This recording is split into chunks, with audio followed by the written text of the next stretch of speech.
1 year later, mashallah, we're back. The greenery is returning. With your help, by the grace of Allah subhanahu wa ta'ala, we've been able to help rebuild some of these homes. We've been building these homes on 3-foot like plinths, on concrete structures, so that they can withstand any flooding that'll come. The homes are built on top of this. They're built as 13-foot by 13-foot shelters.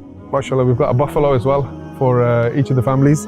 And we've got their own toilets. We're trying to give people hand pumps again, water pumps, so they can actually get clean drinking water. I myself earlier on did wudu, mashallah, with one of the pumps that was set up for this village.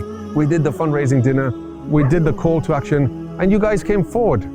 You gave your donations to help build these structures behind me. Solid concrete structures built to withstand future floodings. We called out to you and you provided. And we took that money with the grace of Allah, with the support of our partners. We built these homes and we tried to rebuild the lives for these people. And this is the proof of what we did. JazakAllah Khair with your support.